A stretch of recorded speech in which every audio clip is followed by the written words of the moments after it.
ये आर्किटेक्ट था। हाँ। और मैं जब पहली बार इसको टिकट दी थी, इसको मनाने के लिए 4 बार इसके घर जाना पड़ा। अच्छा।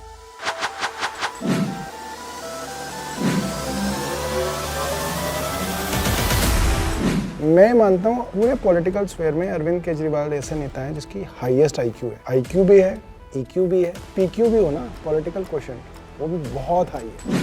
आशीष जी हैं, इनसे तो बात करते हुए डर लगता है कि इतनी पढ़ाई लिखाई करके मुख्यमंत्री पद तक पहुंच जाएंगे। घर वालों ने, आपने दोनों ने सोचा था, आपने सोचा था कि बाद में जेल तक पहुंच जाएंगे आप? अब साथ काम करने में फिर ताज मिलेगा उसको भी ले लेंगे, जेल मिलेगी उसको भी झेल लेंगे, क्या है। आप लोग जिस हिसाब से आप लोग पंगे ले रहे थे, अब आप चौथे पास राजा की कहानी सुनाएंगे और आप सोचेंगे राजा जी आपको 5 स्टार में खाना खिलाएगा। मोदी जी की नज़र इन दोनों के ऊपर है।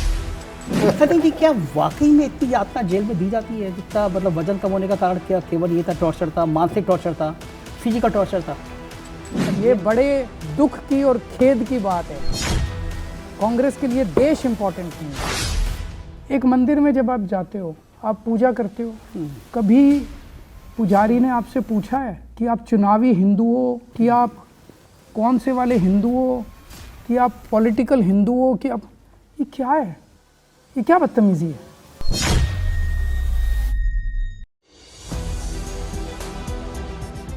नमस्कार, मैं हूं संजय शर्मा। आप देख रहे हैं 4 PM न्यूज़ नेटवर्क।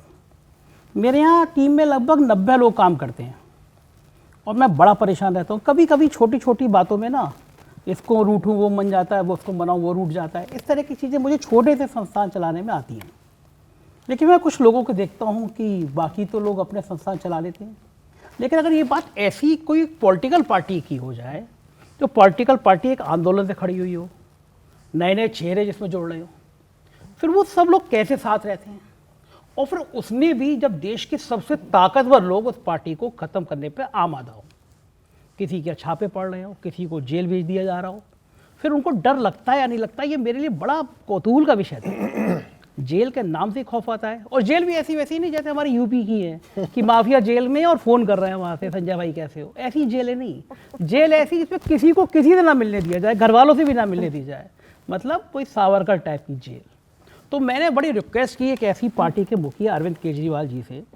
मैंने कहा कि मेरा बड़ी तमन्ना है कि आज आपकी टीम के वो लोग जो अचानक आंदोलन से निकले, सब साथी हो गए, तो इनके यहाँ भी क्या कोई रूटने, मनाने का, मैनेज करने का काम किया जाता है? तो मैंने बहुत बार अनुरोध करना पड़ा केजरीवाल जी से कि सब लोग बैठे साथ में बातचीत करें।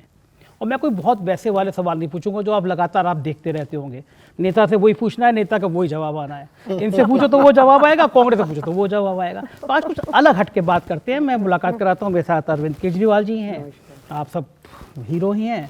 मनीष सिसोदिया जी हैं, ये भी उतने तेज चमकते हुए दिखाई दे रहे हैं। आशीष जी हैं, इनसे तो बात करते हुए डर लगता है कि आप दुनिया की इतनी पढ़ी लिखी जगह से होकर आई हैं, देश की सबसे पढ़ी लिखी मुख्यमंत्री। हम तो कम पढ़े लिखे हैं, थोड़ा आप तो डर के बात करेंगे। सत्येन जी हैं, इनका फोटो, आपको फोटो दिल को दहला गया था जब आप जेल से निकले थे, लेकिन अभी भी आप उतनी लाइव, उतने बढ़िया। और सौरभ भाई है अपने हीरो, तो आपको बहुत स्मार्ट सी देखते हैं। इनका कोड भी बहुत अच्छा। आती मैंने कोड की तारीफ करी, मैंने कहा तो राघव चड्डा जी का कोड या इनका कोड, दोनों का कोड लगता है।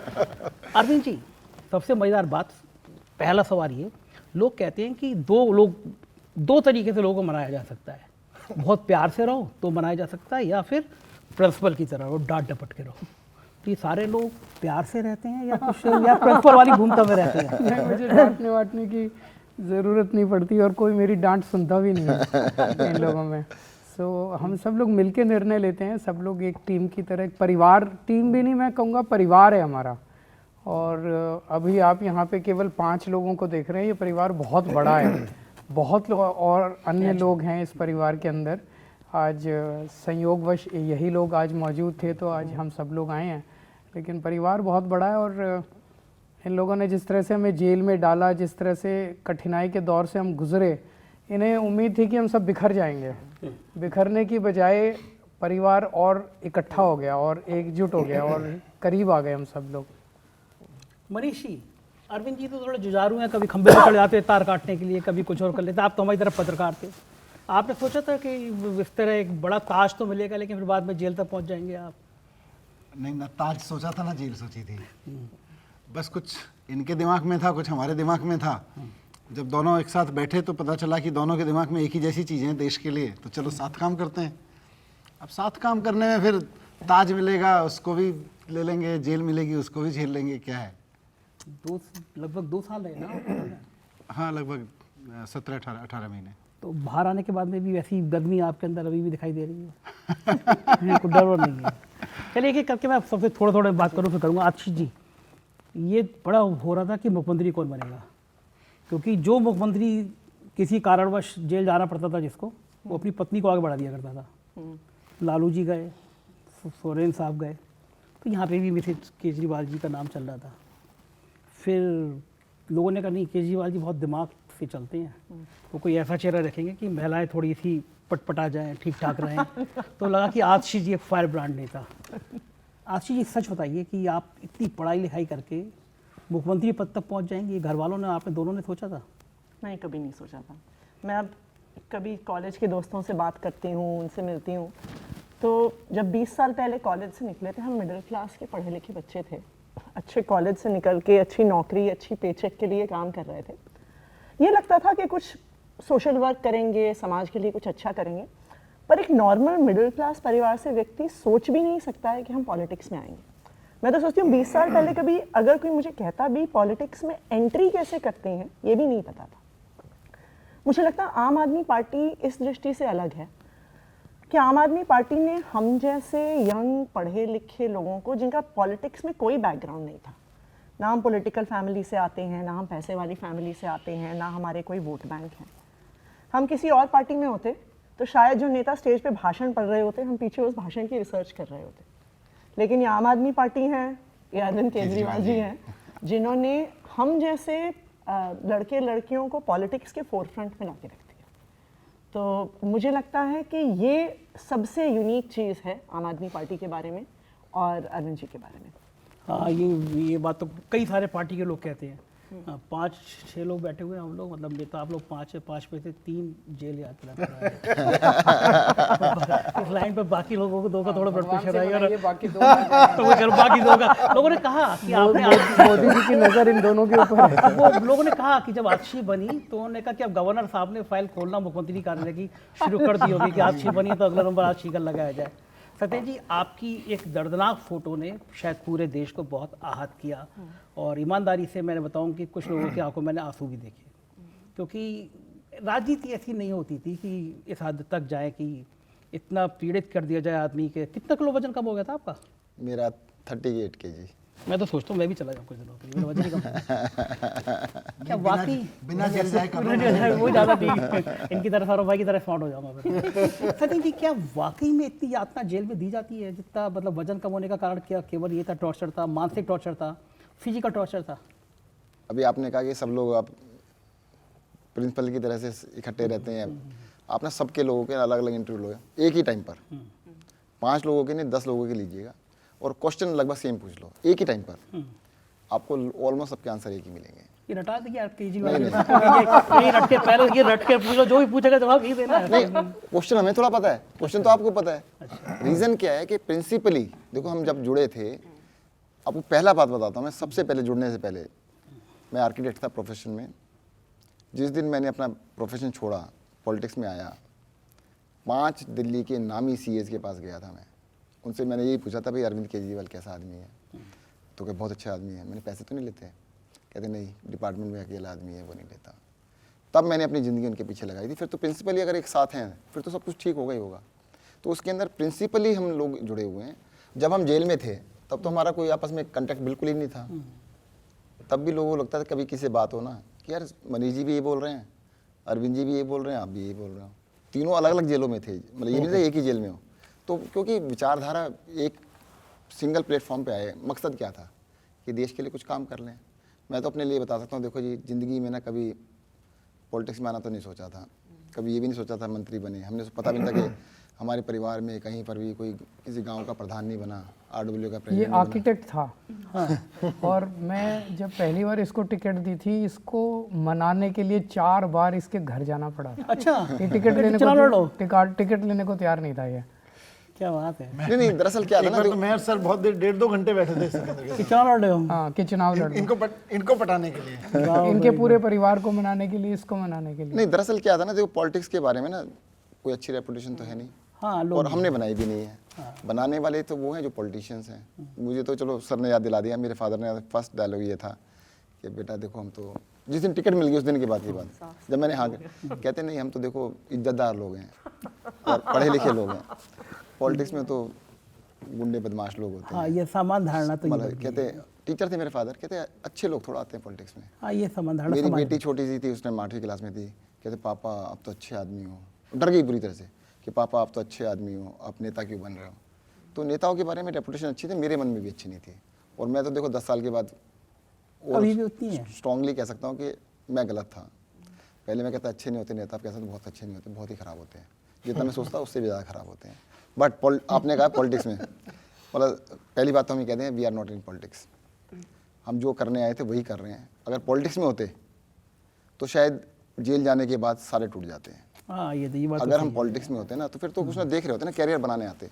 कैरियर तो छोड़ के आए थे, जितने भी लोग बैठे हैं कोई कैरियर बनाने तो आया नहीं, अपना अच्छा खासा कैरियर छोड़ के आए सारे के सारे। जब छोड़ के आए थे तो लेने तो कुछ आए नहीं, तो हमने कहा भाई जेल क्यों आए। जो ऐसा आपने पहला क्वेश्चन पूछा ना जेल के ऊपर, सर मैंने बहुत सोचा शुरू में जाके, मैंने कहा ये मेरे साथ ऐसा क्यों हुआ, मैंने तो कुछ किया नहीं। अब छोड़ो मंत्री बनने के बाद छोड़ो, पहले भी कुछ नहीं गलत किया। फिर मैंने कहा देखो जी सोचा तो मैंने ये भी नहीं था मंत्री बनूं, सही बात है। तो मंत्री भी बन गए, और सोचा ये भी नहीं था कि जेल पहुंचे, वो भी पहुंच गए। तो मैंने कहा लगता है पिछले जन्म का कुछ होगा। हाँ ठीक। भगवान श्री कृष्ण का तो जन्म भी जेल में हुआ था। अच्छा अभी पिछला जन्म और अगला जन्म और हाँ कुछ तो है। स्वर्ग नरक मानते हैं। कुछ अमित तो शाह ने भी कहा था कि अगर ये नाम दोगे तो स्वर्ग मिल जाएगा सीधा।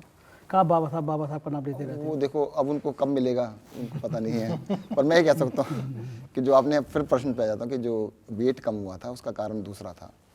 आई एम वेरी रिलीजियस, मैं अपने जो रिलीजियस तरीके हैं उनको मैं कभी कंप्रोमाइज़ नहीं किया। तो मैं मंदिर जाने से पहले अन्न नहीं खाता, अन्न ग्रहण नहीं करता। तो जेल गए, कभी सोचा नहीं था जेल भी जाना पड़ेगा, ऐसे तो काम थे नहीं।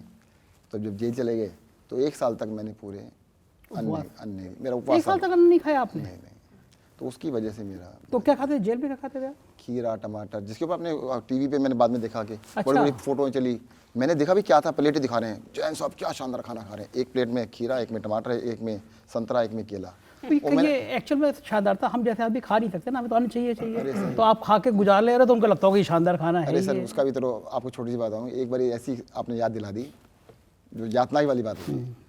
क्या होता है जेल की कैंटीन में आता था ये सब सामान, वीक में 2 बार ही मंगाते थे वो लोग।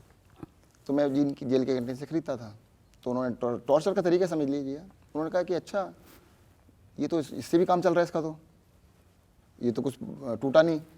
तो उन्होंने जेल की कैंटीन में मंगाना बंद कर दिया।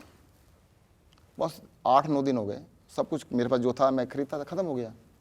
तो मेरे सेल के बराबर में 2-3 लोग थे, उनको पता लग गया कि जैन साहब ने 2 दिन से कुछ नहीं खाया। तीसरा दिन हो चुका था, तो एक आदमी 2 संतरे दे गया और 2 केले, और एक आदमी 2 सेब। वाह, तपस्वी की तरह आपने जीवन अरे काट सर लिया। उसके बाद उन्होंने हंगामा किया वहाँ पे, उनको बुला के डांटा गया बुरी तरह से।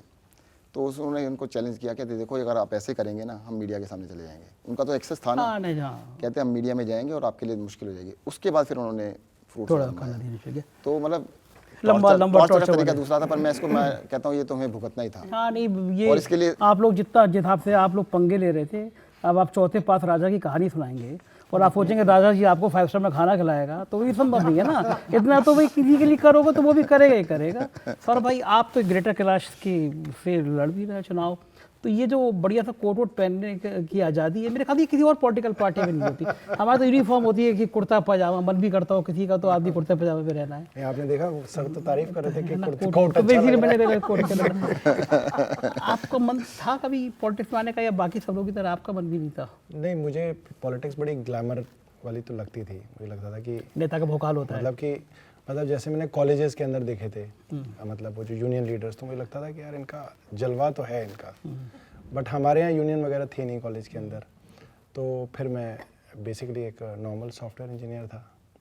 तो मंडे टू फ्राइडे नौकरी करते थे, सैटरडे संडे पैसे खर्च करते थे, हाँ वही होता है। फिर 4 सैटरडे होता संडे है, पैसे तो- खर्च कर लिए, पैसे खर्च नहीं हुए तो तनख्वाह आ गई। हाँ यही होता क्योंकि है। एक नॉर्मल कॉलेज वाले को जब तनख्वाह मिलनी शुरू होती है ना तो बहुत पैसा होता है, सही बात। वो खर्च ही नहीं होता पूरे महीने के अंदर, दोबारा आ जाती थी, तो बढ़िया था। तो जो आपने पहला क्वेश्चन जो सर वाला पूछा था ना कि ये पार्टी एक तरह से कैसे चल रही है, मतलब मेरी एक थ्योरी है इसके अंदर, गलत भी हो सकती है, मैंने बहुत बॉसेस के अंडर काम किया है, तो अगर आपका बॉस ना मेरिट वाला नहीं है इतना, मतलब कि आपको लगता है कि आप उससे ज़्यादा समझदार हो, तो उसकी टीम ना बहुत ज़्यादा डिसिप्लिन में रहती नहीं है, क्योंकि वो कुछ भी बोल के जाएगा, वो कहेगा यार ये गलत बोल रहा है, एक्चुअली तो ऐसे होना चाहिए। मगर हमने अरविंद जी के साथ अब तक 500-700 मीटिंग कर ली होंगी इन 10 सालों में, तो हर एक से आइडिया पूछा जाए, तुम आइडिया बताओ, तुम आइडिया बताओ, तुम आइडिया, वो जो बताते हैं वो अलग ही आइडिया होता है।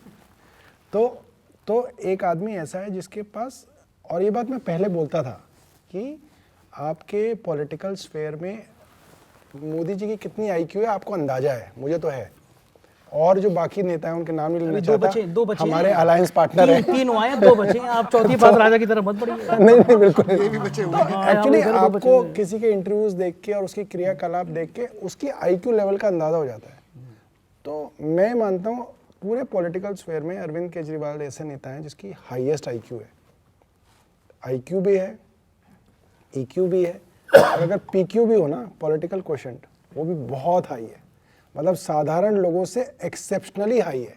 ये भी सिखाया जाता है तो बॉस की तारीफ करते हैं। नहीं अगला मंत्री पद, अगला मंत्री पद मैं आपको ये बात बड़ा सोच समझ बता रहा हूँ। उस कारण ये है कि हर आदमी इनकी बात मानता है, क्योंकि उनको पता है कि ये जो सोच रहे हैं ना, उसकी काट आसपास की पॉलिटिकल पार्टीज में नहीं है। हाँ वो तो मैं आपको सौरभ जी के बारे में एक चीज़ बताना चाहता हूँ, क्योंकि आप सौरभ ने दूसरी तरफ बता दी, क्योंकि आप ऐसे इंट्रोडक्टरी रिमार्क्स ले रहे थे, हाँ, और कैसे लोग हैं, कौन लोग हैं ये, तो ये बात मुझे नहीं पता किसी इंटरव्यू में सौरभ के बारे में आई है कि नहीं आई है। एक बार मैंने विधानसभा में बोली थी शायद, सौरभ जब ये हमारा मूवमेंट था जन लोकपाल वाला, इंडिया अगेंस्ट करप्शन का, उसमें इन्वॉल्व हो गए थे, और फिर पार्टी बन गई। पार्टी के बाद जब हम 2013 का चुनाव लड़ रहे थे, तो चुनाव से पहले जब हम संगठन बना रहे थे पार्टी का, तो सौरभ की विधानसभा नहीं, मतलब मैं उसको सौरभ की विधानसभा नहीं कह सकता उस वक्त, बहुत सारे लोग थे उसमें। एक गांव में एक मीटिंग रखी गई, वहाँ मुझे बोलने के लिए बुलाया गया। अब उस मीटिंग के जो ऑर्गेनाइजर थे, मीटिंग हो गई, बाद में मुझे बताया, सौरभ के गांव में नहीं थी वो, सौरभ किसी और शाहपुर जेट में थी। शाहपुर जेट में मीटिंग थी। तो वहाँ ऑर्गेनाइजर ने मुझे बताया, हमारे ही वॉलंटियर थे वो, कि सर इससे मिलिए, ये ना सौरभ भारद्वाज हैं, सॉफ्टवेयर इंजीनियर हैं। तो उस वक्त हमें भी लगता था कि भाई जितने पढ़े लिखे लोग पार्टी में जुड़ेंगे और अच्छा है, पर ठीक है, चारों तरफ से हम जोड़ ही रहे थे और सबको इंकरेज कर रहे थे जितने वॉलंटियर्स थे, कि भाई जैसे सत्येंद्र के बारे में बताया कि सत्येंद्र के तो घर हाथ जोड़ के पटाखे लाए थे इनको। तो सौरभ से मुझे मिलवाया, तो किसी ने, उस समय इनकी शादी होने वाली थी, है ना सौरभ, होने वाली थी, तो हाँ, अच्छा, तो और सौरभ पूरे आंदोलन से इतने प्रभावित थे और इनकी अपने अंदर इतनी देशभक्ति जागी हुई थी कि भाई इन्होंने मुझे बताया, सर मेरी ना अभी शादी होने वाली है, आप शादी में आना। फिर आयोजक ने मुझे बताया, सर इसकी पता है, इसने अपनी शादी पूरे आंदोलन से प्रभावित होकर, पूरी ईमानदारी से प्रभावित होकर इसने तय किया है कि मैं अपनी शादी का हर एक पेमेंट ना चेक से करूँगा, एक पैसा भी कैश से खर्च नहीं करूँगा। अच्छा, मेरे दिमाग में बहुत गूंजती रही ये बात। मैंने कहा एक ऐसा लड़का हमारे आंदोलन में है जो शादी भी कर रहा है ना, चेक से तो कर एक पैसा भी ब्लैक में, मतलब किसी को नहीं दे रहा, कि कैश नहीं दे रहा, टेंट वाले को, इसको उसको सब चेक से खर्च करेगा, सैलरी से। की बात है 2013 की 13 जनवरी में शादी हुई थी। तो ये मीटिंग हुई होगी 12 में, 2012 में पार्टी बनने के बाद। मैंने आके सर को बताया, मैंने कहा जी एक मैं वॉलंटियर से ऐसे मिल के आया हूँ। उसके बाद धीरे धीरे अब वो मेरे दिमाग में रहा सौरभ। 2013 का जब हम लोग चुनाव लड़ने की तैयारी कर रहे थे, तो हम हर सीट पे कैंडिडेट ढूंढ रहे थे, तो वहाँ मेरे दिमाग में यही था।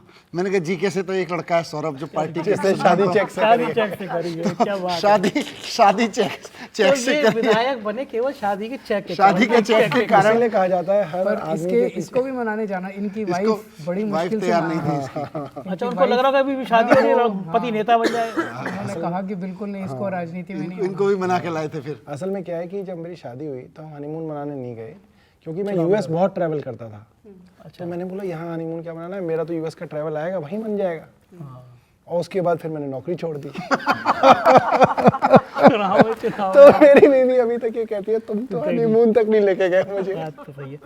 अरविंद जी, जो आदमी जहाँ तक पहुँचता है, मैंने बहुत सारे लोगों में देखा, उसकी कॉलेज लाइफ से ही एक दौर शुरू हो जाता है। मतलब मैंने कई प्रैक्टिकली अपने करीबियों को देखा है।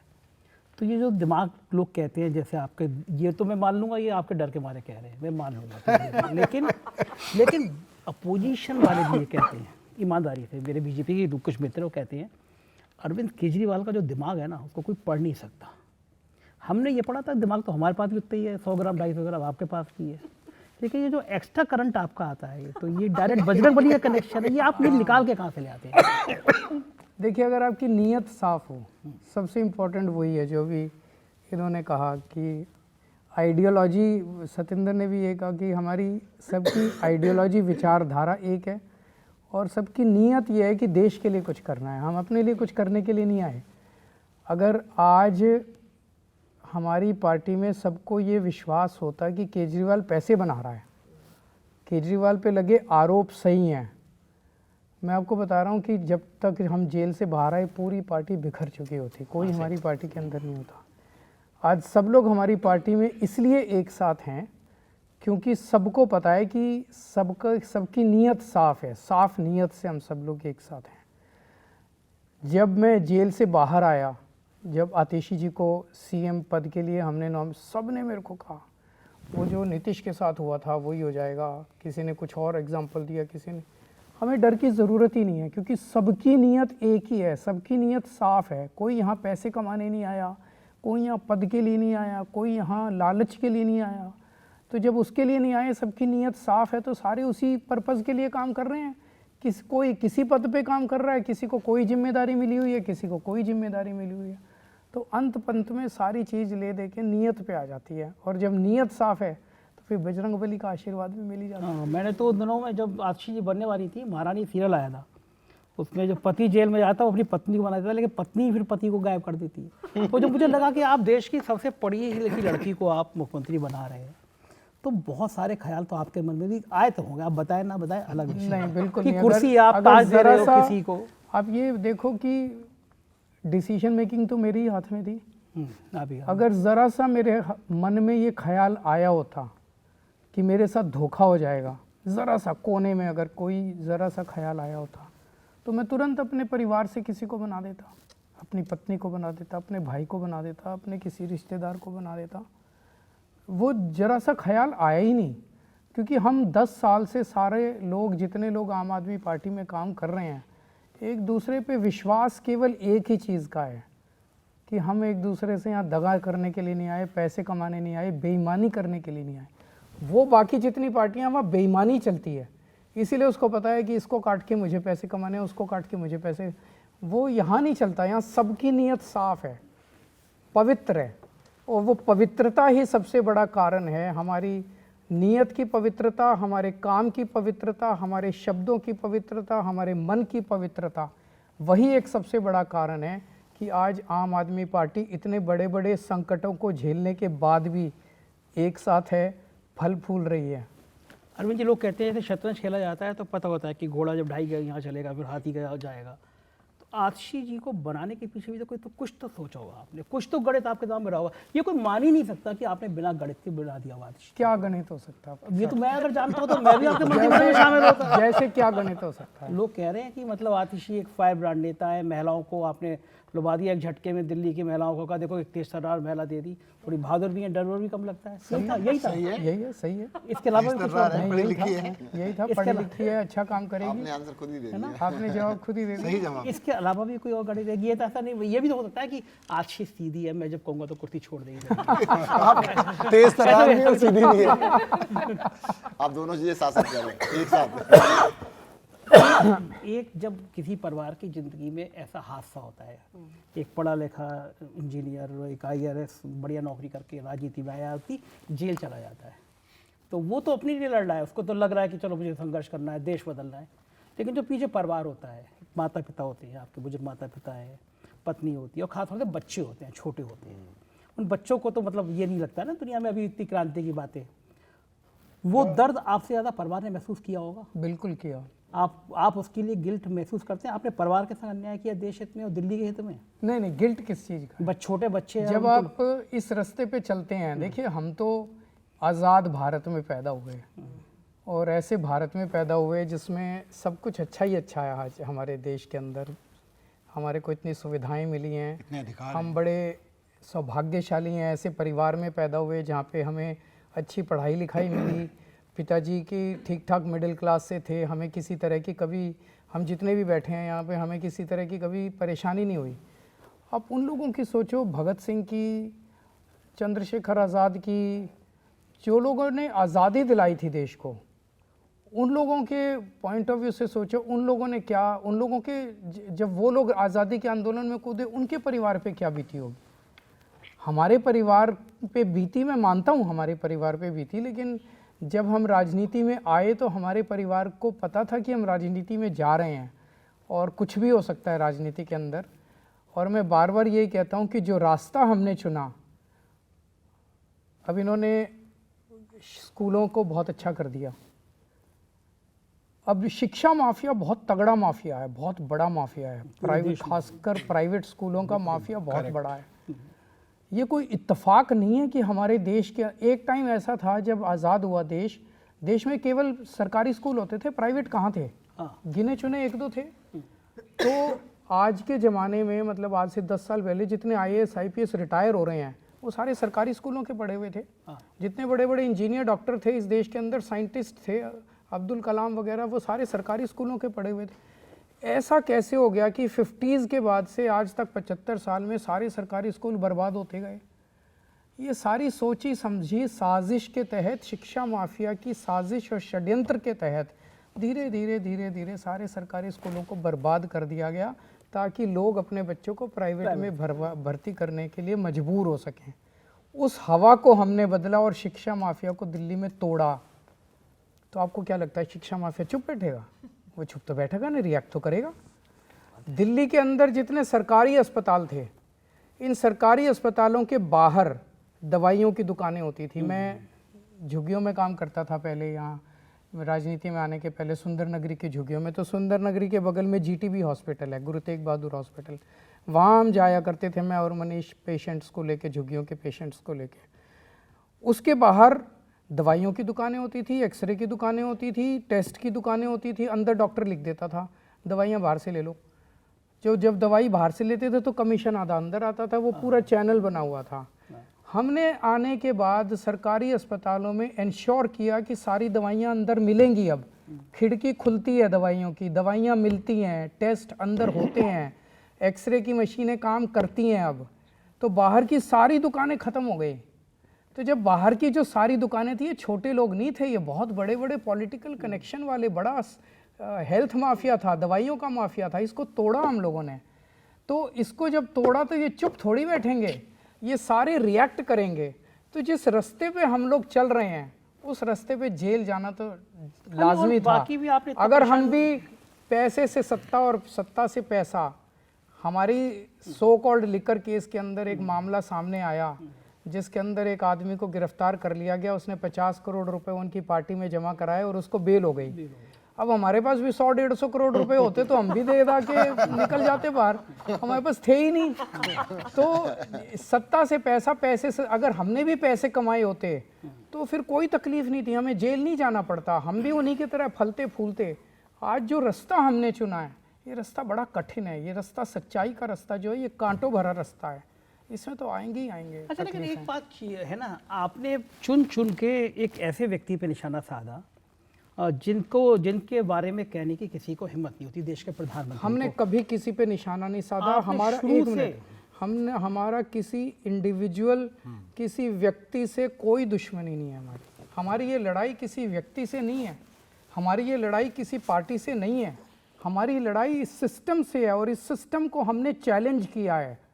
ये सिस्टम सारी, ये जो सामने पार्टियां, ये एक पार्टी या दूसरी पार्टी, ये सारा एक ही सिस्टम है, ये सारा घालमेल है, ये सारा एक ही सिस्टम है। इस पूरे सिस्टम को झकझोरा है हम लोगों ने, इस पूरे सिस्टम को हिलाया है बहुत बुरी तरह से।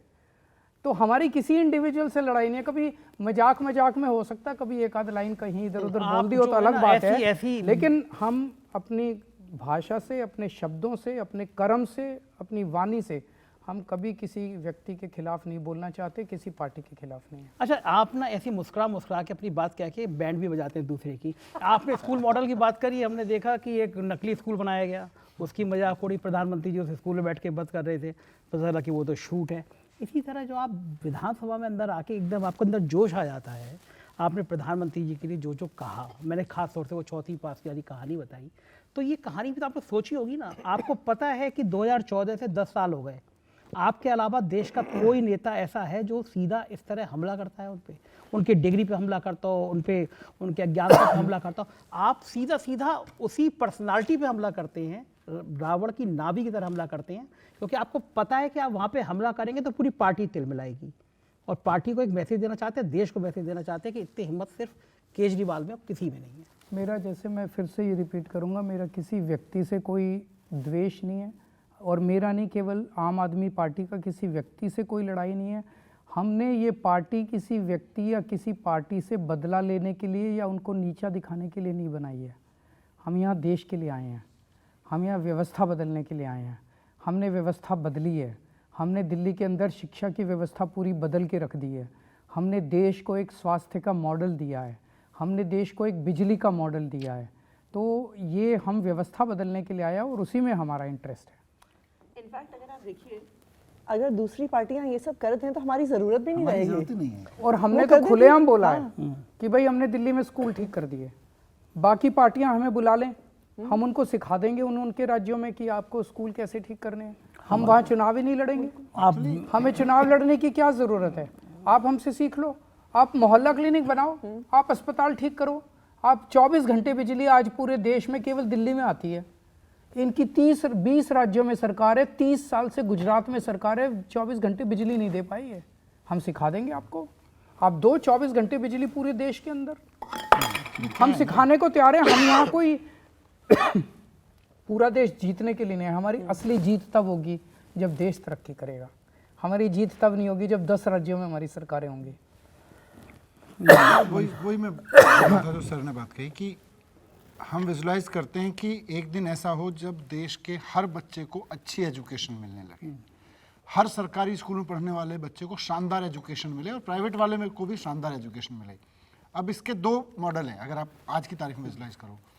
एक ये है कि हम दिल्ली में कर रहे हैं, आज हमारी 2 राज्यों में सरकार है, पंजाब में हम कर रहे हैं, उससे सीख के पूरे देश की सारी पार्टियां जहाँ जहाँ जिसकी सरकार है कर लें, 5 साल में देश तरक्की कर जाएगा। एक मॉडल ये है। दूसरा ये है कि हमने दिल्ली में सरकार बनाई, फिर पंजाब में सरकार बनाई, अब हम देश के अलग अलग राज्यों में जाएं, कभी हमारी कुछ एमएलए आएंगे, कहीं सरकार बनेगी, फिर एक दिन देश में ऐसा होगा आज से कुछ साल कुछ दशक बाद कि पूरे देश के सरकारी स्कूल ठीक होंगे। वो लंबा रास्ता है। एक भारतीय होने के नाते मैं अपने साथियों के बारे में भी कह सकता हूँ, हम सब लोग बड़े खुश होंगे कि 5 साल में देश की सारी पार्टियां कह दें भाई सारे स्कूल ठीक करेंगे मिलके। हाँ, जो होगा हम नहीं तो उस करेंगे, राज्य में जो चुनाव लड़ने भी आप- नहीं जाएंगे। आप ऐसी बातें कह रहे हो जो कभी होगा नहीं, इसलिए आप कह कर रहे सकते, हैं। क्यों नहीं कर होना सकते? चाहिए। मतलब मुझे समझ नहीं आता यार, 20-20, 25-25 साल हो गए। मैं आपको एक छोटा सा उदाहरण देता हूँ। जब गुजरात का चुनाव लड़ने हम जा रहे थे तो मेरे गुजरात के साथियों ने कहा कि हम आपको ना गुजरात के स्कूल दिखाना चाहते हैं, सरकारी स्कूल बड़े बुरे हाल में हैं। सर ने भी कहा कि आप जाओ, आप दिल्ली के एजुकेशन मिनिस्टर हो, यहाँ दिल्ली में काम किया है। तो मैंने गुजरात के अपने मित्रों से कहा, ईशुदान भाई से और से गोपाल इटालिया जी से, कि यार गुजरात में ना मेरा हंस ये कहता है कि मोदी जी वहाँ मुख्यमंत्री थे, इतने लंबे समय तक प्रधानमंत्री बने हैं, स्कूल ख़राब नहीं होंगे। बोले नहीं सर बहुत ख़राब हैं। तो मैंने कहा यार ऐसा ना हो तुम, मतलब मैं स्कूल में जाऊँ और फिर वहाँ कहें मुझे मोदी जी के स्कूलों की तारीफ़ करनी होगी, तो क्यों ले जा रहे हो? तो मुझे गोपाल इटालिया जी ने और ईशुदान जी ने कहा कि आप ऐसा करो, हम आपको गुजरात के शिक्षा मंत्री के हलके में लेके चलेंगे, उनके कॉन्स्टिट्यूंसी में लेके चलेंगे और उनके कॉन्स्टिट्यूंसी के गांव में नहीं शहर के स्कूल दिखाएंगे। उनके आत्मविश्वास पे मुझे भरोसा था। मैंने कहा जब कह रहे हैं तो चलते हैं। अहमदाबाद से उतर के हम कितने पता नहीं 150-200 किलोमीटर दूर है वो, वहाँ पहुँच गए 2-3 घंटे चल के। संजय जी, मैं अपनी कल्पना में भी नहीं सोच सकता था कि गुजरात जिसके मॉडल की वो इतनी बड़ी बड़ी बातें करते हैं, गुजरात के शिक्षा मंत्री के शहर में स्कूल इतने घटिया होंगे जैसे बच्चों को कबाड़ खाने में पढ़ाया जा रहा था। दिल रोता है सोच के कि यार क्यों नहीं कर सकते। उनके पास क्या नहीं था? मैंडेट था, पैसा था, उनके पास पावर थी, उनके पास समय था, किया नहीं। जो तो सर है, कहते अब हैं नियत आपके- नहीं है। हाँ, गुजरात में तो तब भी आपको सम्मान से वापस कर दिया। उत्तर प्रदेश के स्कूल देखने आए थे, दरोगा ने धमका लिया था आपको। तो हाँ, खतरनाक बात है। आशी जी, बात हो रही है कि स्कूलों की स्कूल खोल दिए, अस्पताल खोल दिए, और आपने पिछली फाइलें उठा के देखी होंगी, इससे ज़्यादा आप लोगों ने शराब की दुकानें खोल दी। देखिए क्या है कि अब इनकी समस्या क्या है इन दूसरी पार्टियों की, कि इन्हें आम आदमी पार्टी और दिल्ली सरकार समझ में नहीं आती है। इनको ये समझ में नहीं आता है कि ये ऐसी कैसी सरकार है जो 10 साल में अपना बजट दुगने से ज़्यादा कर देती है। ये कैसी सरकार है जो बिजली भी फ्री देती है, पानी भी फ्री देती है, इलाज भी फ्री देती है, अच्छी शिक्षा भी फ्री देती है, बस यात्रा भी फ्री देती है, फिर भी मुनाफे में चलती है। अच्छा, ये कैसी सरकार है कि जहाँ पे 10 साल के बाद भी आप देखिए, किसी और राज्य में आप सोच सकते हैं क्या कि 10 साल मुख्यमंत्री रहने के बाद जब अरविंद जी ने इस्तीफा दिया, उस राज्य में उनके पास घर ही नहीं था, वो किराए का घर ढूंढ रहे थे, वो किसी और के घर में रह रहे थे। अब क्या है कि अगर ऐसे सरकारें चलेंगी और अगर ऐसे लोग पॉलिटिक्स में आएंगे जो ईमानदारी से काम करेंगे, स्कूल भी ठीक कर देंगे, अस्पताल भी ठीक कर देंगे, सड़कें भी ठीक कर देंगे, बिजली भी फ्री दे देंगे, पानी भी फ्री दे देंगे, तो इन सारी पार्टियों की तो दुकानें बंद हो जाएंगी। तो इसलिए इन्हें कोई ना कोई कहानी तो गढ़नी थी, और इन्होंने वो कहानी गढ़ी, और वो कहानी पूरे देश ने देख लिया कि सुप्रीम कोर्ट ने किस तरह केंद्र सरकार की सारी एजेंसीज पे तमाचा मारा। हम 2014 में सुनते थे कि केज्ड पैरेट कहा जाता था, लेकिन सुप्रीम कोर्ट ने फिर से इसी केस में, सो कॉल्ड लिकर केस में, यही कहा कि ये जो सारी एजेंसियां हैं ये पिंजरे में बंद चिड़िया की तरह हैं और इनको इंडिपेंडेंट होना चाहिए। तो ये जो पूरा लिकर केस हुआ, ये इस बारे में नहीं था कि किसी पार्टी ने पैसा खाया, किसी सरकार ने पैसा खाया। ये पूरा केस इसलिए था कि आम आदमी पार्टी को ख़त्म करो, इसके नेताओं को ख़त्म करो, इस नई प्रकार की राजनीति को ख़त्म करो, फिर इनकी इमेज को टार्निश करो। हाँ, मेन माइंड एग्जैक्टली। आपको फाइल पे साइन करते थे, डर तो नहीं लगता है कुछ? देखिए, अगर डर लगता होता तो इस पार्टी से बहुत पहले चले गए होते। और मुझे लगता है कि पिछले 10 साल में जो हमें करने का मौका मिला है दिल्ली में, कि हमने लाखों बच्चों की ज़िंदगी को बेहतर किया है, इतने लोगों को जिनको इलाज नहीं मिल पाता था इलाज दिया है। आज दिल्ली में इतने परिवार हैं जो अपना घर इसलिए चला पाते हैं क्योंकि दिल्ली सरकार इतनी सहूलियतें देती है। मुझे लगता है ये मौका भगवान कुछ ही लोगों को देता है।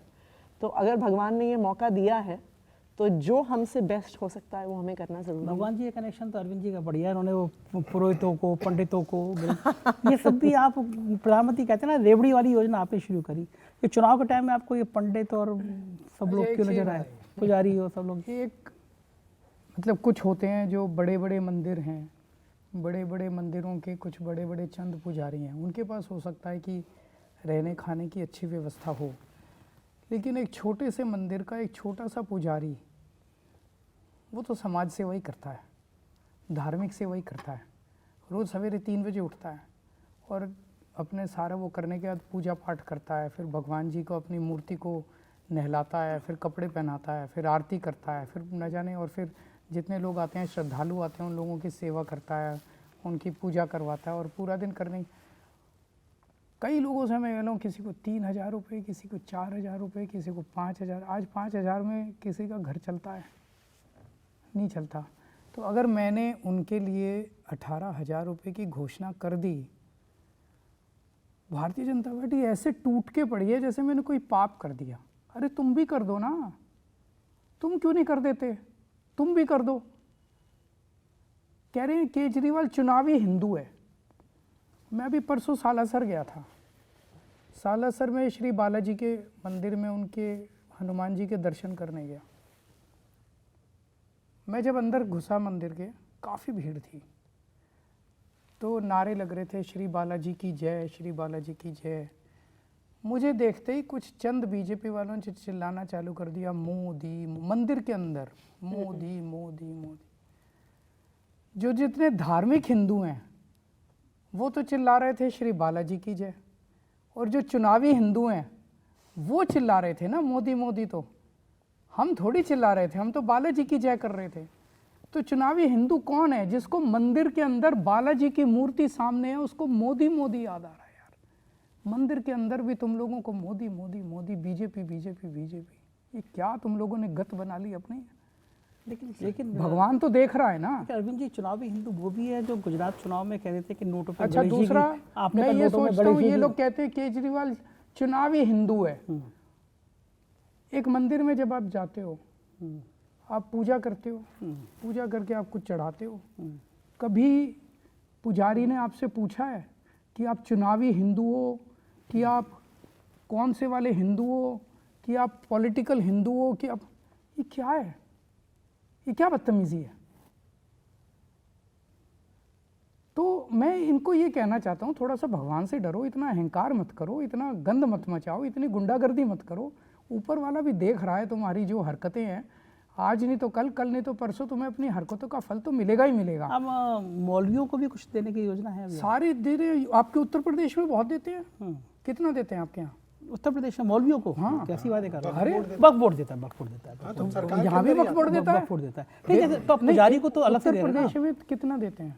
वक्फ बोर्ड जो देता है वो तो बहुत नॉमिनल। ना ना ना ना, हरियाणा में 16,000 रुपये महीना देते हैं वक्फ बोर्ड वाले। हर आपके यूपी में भी कुछ उतना ही देते हैं, हम भी उतना ही देते थे, हम भी उतने वक्फ बोर्ड यहाँ देता है। अच्छा, तो आपका कहने मतलब पुजारी को कोई नहीं देता इसलिए आप दे रहे हैं, आपका लॉजिक ये है? हम तो पुजारियों को देने वाला पूरे देश में अकेला राज्य दिल्ली है। मौलवियों को देने वाले सारे राज्य हैं, यूपी भी देता है, हरियाणा भी देता है, दिल्ली भी देता है, महाराष्ट्र भी देता लेकिन है। आप मॉडल है निकाले। आप जैसे गुजरात के चुनाव में पहले आपने कहा नोट पे गणेश जी होना चाहिए, लक्ष्मी जी होना चाहिए। नहीं होना चाहिए। नहीं, आप ये हिंदू वाली एक राजनीति मिनट, तो एक सही चीज़ कहते हैं ना, फिर आप हिंदू राजनीति कर रहे हैं। बता, इसमें आपको राजनीति क्यों नजर आ रही है? लक्ष्मी जी, गणेश जी किसके देवता हैं? धन वैभव के देवता हैं, माने जाते हैं कि नहीं माने जाते? मेरा ये कहना था कि अगर नोट के ऊपर लक्ष्मी और गणेश की तस्वीर होगी तो उससे देश की तरक्की होगी, गणेश और लक्ष्मी जी की पूरे देश के ऊपर कृपा होगी। इसमें क्या गलत था बताओ? गलत ये है अरविंद जी, बीजेपी खुलेआम कहती है कि 80 और 20 की लड़ाई है, 80 हिंदू की लड़ाई है, 20 को मानते नहीं मुसलमानों को। ये हमारी नहीं है, ये उनकी विचारधारा है। उनकी है, उन्हीं की मानो, अच्छी विचारधारा नहीं है उन्हीं की मानो। और आप हमारी ये विचारधारा नहीं है, हम मान जो भी दिया करते आपने। हैं हम अच्छी नीयत से करते मान हैं। दिया आपकी बात, लेकिन जो बीजेपी की ये राजनीति है, जो संघ की राजनीति है, पहली बार, मैं तो अपनी 35 साल की पत्रकारिता में पहली बार देख रहा हूँ कोई नेता उस बीजेपी और संघ के वोट बैंक में सेंध लगा रहा है। तकलीफ यही है, जो हिंदू राजनीति आप कह रहे हैं, पुजारियों को मिलने चाहिए और मंदिरों में जाना चाहिए, पहली बार कोई बड़े लेवल का नेता उनके हिंदू वोट बैंक में सेंध लगा रहा है। तकलीफ आपसे शायद यही है। हम अच्छी राजनीति कर रहे हैं, हम स्कूलों की राजनीति कर रहे हैं, हम अस्पतालों की राजनीति कर रहे हैं, हम पंडितों को, गरीब पुजारियों को तनख्वाह देने की बात करते हैं, हम लक्ष्मी जी की बात करते हैं, हम गणेश जी की बात करते हैं, हम हनुमान जी की बात करते हैं। उस पर उनका अधिकार है क्या? वो था है तो है, आप माने या नहीं माने? कैसे तो उनका था तो अधिकार हो गया? आप माने या ना माने, रामचंद्र लेकिन जी हमारे वो तो हैं, बेचारे नारे जो लगाते रामचंद्र थे, जी हमारे हैं, हनुमान जी हमारे हैं, उनके कैसे हो गए? वो तो अपना कॉपीराइट मानते थे। वो तो राजनीति करते हैं रामचंद्र जी के साथ, हम दिल से मानते हैं रामचंद्र जी को, हम हनुमान जी को दिल से मानते हैं। इसी मैं आपसे कह रहा हूँ ना, जो एक IQ थोड़ा ज़्यादा वाला है, वो यही वाला है, एक्चुअल में यही वाला है। आप उनके शतरंज पे जिस हिसाब से बैटिंग कर रहे हैं, लोग कह रहे हैं कि मोदी जी तो अब 1-2 साल बाद रिटायर हो ही जाएंगे, मतलब उम्र भी हो गई उनकी, पार्टी के अंदर भी थोड़ी बगावत होगा टाइप की, संघ से भी कोई नाराजगी आ रही। लोग कह रहे हैं कि अब संघ पसंद करेगा कि अरविंद केजरीवाल जैसा एक आदमी आए जो हिंदू वोट बैंक को संभाल सके। हमें देखिए, मेरा वोट बैंक इस देश के 140 करोड़ लोग हैं और मुझे सबसे ज़्यादा खुशी होगी अगर हम देश के हर बच्चे को अच्छी शिक्षा दे पाएँ। मुझे खुशी होगी और इस देश के अंदर कोई बीमार हो उसे अच्छे से अच्छा और फ्री इलाज दे पाएँ। मुझे खुशी होगी इस देश के अंदर सबको 24 घंटे बिजली मिले, अच्छी सड़कें मिलें, अच्छी इंफ्रास्ट्रक्चर मिले इस देश के अंदर, और हर व्यक्ति अपनी अपनी श्रद्धा के हिसाब से अपने अपने भगवान की भक्ति करने के लिए स्वतंत्र हो। मैं अगर आज भगवान जी की, बालाजी की जाके पूजा करता हूँ, मैं गणेश जी, लक्ष्मी जी की पूजा करता हूँ, सामने वाले कहते हैं अरे ये तो चुनावी हिंदू है, ये क्या बात हुई यार? मैं मंदिर नहीं जा सकता, मैं हनुमान जी की पूजा नहीं कर सकता। लोग कहते हैं कि आप शाहीन बाग पे चुप हो जाते हैं, मंदिर चले जाते हैं, तो शाहीन बाग के क्या बोलूँ मैं उस पर? मतलब आप वो इनकी राजनीति का हिस्सा, ये कर रहे हैं राजनीति। मेरी राजनीति अलग है, मेरी ये वाली राजनीति नहीं है। मेरी राजनीति है स्कूल, अस्पताल, बिजली, पानी, वो इनको नहीं करना आता।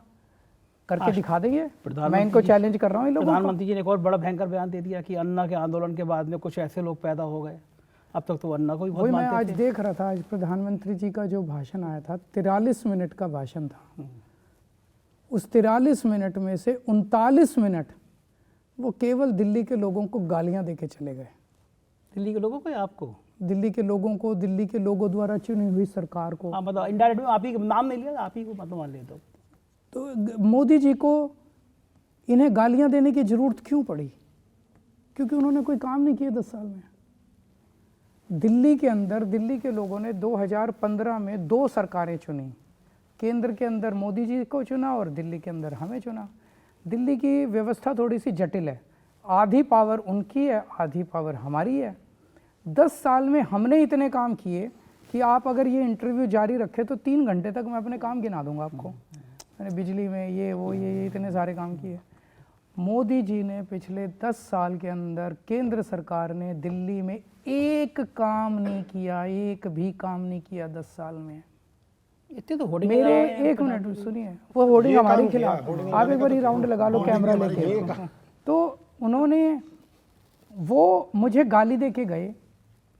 मैं ये कहता हूँ भाई मैंने 500 मोहल्ला क्लिनिक बनाए, आप 5000 मोहल्ला क्लिनिक बनाओ ना। आप तो इतने ताकतवर हो, इतना पैसा है आपके पास, इतनी पावर है आपके पास।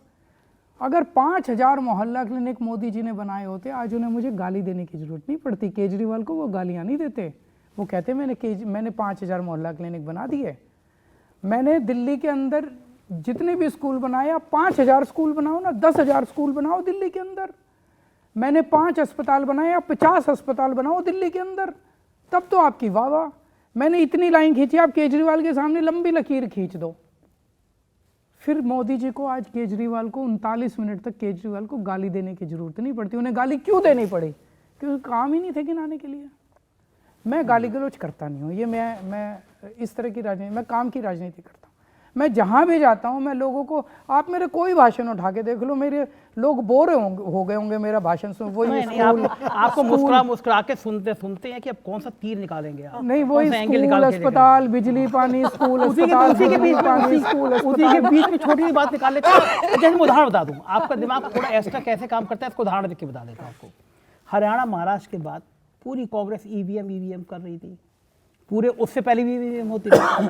अकेले आपने पता नहीं कौन सा जासूसी रॉकेट है आपका, आपने कहा कि नहीं ईवीएम नहीं, खेल मतदाता सूची में होता है, सबूत के साथ। हाँ, मैंने मान लिया। तो ये बात पूरी कांग्रेस इतनी बड़ी पार्टी, इसको समझ में नहीं आती। ये मैं कह रहा हूँ, ये एक्स्ट्रा वाला पॉइंट कहाँ से आ जाता है आपके पास? नहीं, सच्चाई है ये। हमने देखा कि उन्होंने शाहदरा के अंदर एक विधानसभा में भारतीय जनता पार्टी ने अपने लेटर हेड पे मोहर लगा के 11,000 वोटर्स के नाम कटवाने की एप्लीकेशन दायर की। तो ऊपर वाले का आशीर्वाद है मेरे ऊपर, बच गया। बीजेपी के अंदर से किसी ने लाके उसकी कॉपी मेरे को दे दी। आपका नेटवर्क है वहाँ पे भी, यही मैं कहना चाह रहा था ना, आपका नेटवर्क वहाँ भी है। तो अंदर से सारी कॉपी आ गई, वो 11,000 वोटर्स की लिस्ट हमारे पास आ गई। हमने 500 की रैंडम चेकिंग कराई तो पता चला 378 मौजूद थे अपने घर में, और वो सारे आम आदमी पार्टी के वोटर थे। और कहते हैं रोहिंग्या सारे के सारे हिंदू और सारे पूर्वांचली और दलित। तो इसका मतलब पूर्वांचली और दलितों के वोट कटाने की और आम आदमी पार्टी के वोट कटाने का षड्यंत्र रच रहे थे ये लोग। मैंने मीडिया के सामने रख दिया। बच गए वो लोग, कटे नहीं ना? नहीं कटे नहीं, वो बच गए। तो यार ये एक ट्रम्प कार्ड जो था, ये माना जाए कि ईवीएम से ज़्यादा बड़ा खेल उन राज्यों में भी जहाँ पे हारे, ये 2 EVM खेल खेल रहे हैं ये लोग। हाँ। नाम कटवा रहे हैं दूसरी पार्टियों के। मैंने अपनी विधानसभा में पकड़ा इनके लोगों को, घर घर जाते हैं, घर घर जाके कहते हैं हम न्यूज़ चैनल से आए हैं, इस बार आप एक सर्वे कर रहे हैं किसको वोट देंगे। कुछ लोग बताते हैं, कुछ लोग नहीं बताते। अब इनको 100% तो चाहिए ही नहीं। मान लो मेरी विधानसभा इन्होंने 10,000 लोगों की पकड़ ली है कि आम आदमी पार्टी को कौन कौन वोट, उसकी एप्लीकेशन डाल देते हैं वोट कटवाने के लिए। आप यही पूछोगे ना भाई इनको कैसे पता चला ये आम आदमी पार्टी के वोट, सर्वे कराते हैं ये लोग, और फिर उनका वोट कटवाने की डेट डाल दी। इसी तरह से 8-10 हज़ार वोट ऐड करवाने के लिए डाल देते हैं, फर्जी वोट करवाने के लिए।